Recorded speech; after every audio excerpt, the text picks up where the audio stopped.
बिस्मिल्लाहिर्रहमानिर्रहीम। कैसे हैं सब? खैरियत से हैं। आज हम सीखते हैं कि एमएस वर्ड में पेज सेटअप कैसे किया जाता है और उसका प्रिंट फिर कैसे लिया जाता है। तो सबसे पहले पेज को जब हमने सेट करना है उससे पहले ड्राफ्ट को एक नज़र देखना ज़रूरी है।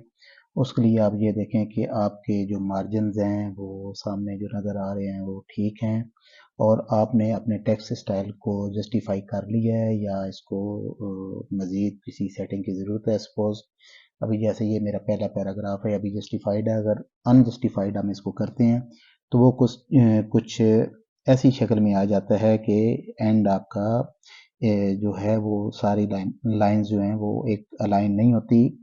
सारी लाइनें की जो सीक्वेंस है वो डिस्टर्ब होता है। तो जब हम इसको सिलेक्ट करने के बाद जस्टिफाई करते हैं तो ये एक कंप्लीट पैराग्राफ बन जाता है। इसी तरह ये नीचे सारा पैराग्राफ बना हुआ है आपके सामने और ये हमारे पास 3 शीटें हैं।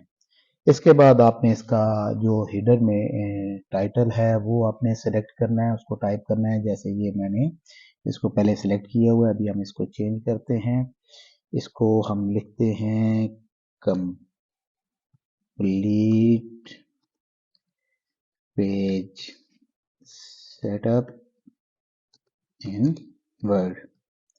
ये लिखने के बाद मैंने इसको वापस डबल क्लिक किया तो अभी दूसरी शीट पर जाऊंगा तो सेम ये आपके सामने टाइप हो चुका है और उसके बाद लास्ट शीट पर जाऊंगा तो वहां भी ये टाइप है। ये इसका तरीका है और उसके बाद आप इसके फुटर को जब देखेंगे, फुटर को भी सेट करने का यही तरीका है। इधर आप फुटर वाले एरिया में इसको जब डबल क्लिक करते हैं तो आपके सामने ये आ जाता है।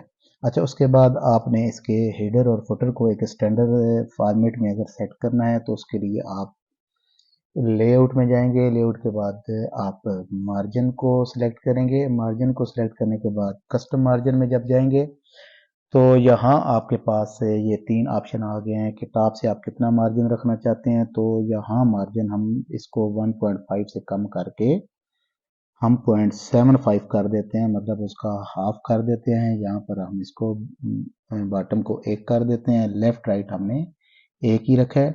तो इसके बाद हम पेपर साइज को देखते हैं। पेपर में देखते हैं कि A4 साइज हमने सेलेक्ट किया हुआ है। अगर कोई और लीगल साइज पे आप इसको सिलेक्ट करना चाह रहे हैं तो वो भी ठीक है। अभी स्टैंडर्ड A4 यूज होता है तो हमें A4 पर ही है। इसके बाद आप लेआउट पर जब जाते हैं, लेआउट पर ये हेडर और फुटर आपके सामने है। इसको हम स्टार्ट लेते हैं 0.5 और 0.5 है, हम इसको थोड़ा और कम करते हैं, 0.4 कर देते हैं और हेडर को भी हम 0.4 करने के बाद इसको जब ओके करते हैं तो वापस हम देखेंगे कि हमारा पेज कुछ इस तरह से सेट हो गया। हमने मार्जिन कम किया है तो ये हमारा पूरा पैराग्राफ टॉप की तरफ मूव कर गया है और दूसरा भी आप पेज देखेंगे वो भी इसी तरह मूव कर गया है। लास्ट पेज पर जब हम जाते हैं तो वो भी इसी तरह मूव कर गया। उसके बाद आप इसकी कंट्रोल पी की कमांड देंगे तो आपके सामने प्रिंट प्रीव्यू सामने आ जाएगा। ये आपकी फर्स्ट शीट है, ये सेकंड है और ये आपकी थर्ड शीट है।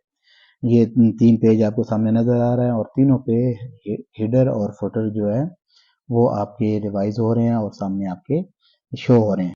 इसके बाद आप यहाँ से सेटिंग्स में जब देखते हैं तो आपके सामने ऑप्शन आ रहा है कि आपने इन तीनों पेजेस का प्रिंट लेना है या जो हम करंट शीट सिलेक्ट करेंगे।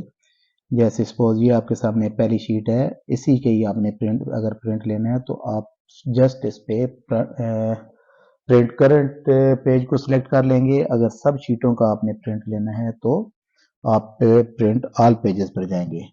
और इसके बाद जो इसका सेकंड ऑप्शन ये है कि जैसे आपने फर्स्ट का भी प्रिंट नहीं लेना और लास्ट का भी नहीं लेना तो ये ऑप्शन है कि आप कौन से पेज का प्रिंट लेना चाह रहे हैं। तो हमने सेकंड पेज का अगर लेना है तो यहाँ 2-2 करेंगे तो हमारा जो प्रिंट होगा वो सिर्फ सेकंड जो हमारी शीट होगी, जो शीट 2 होगी उसका सिर्फ प्रिंट आ जाएगा।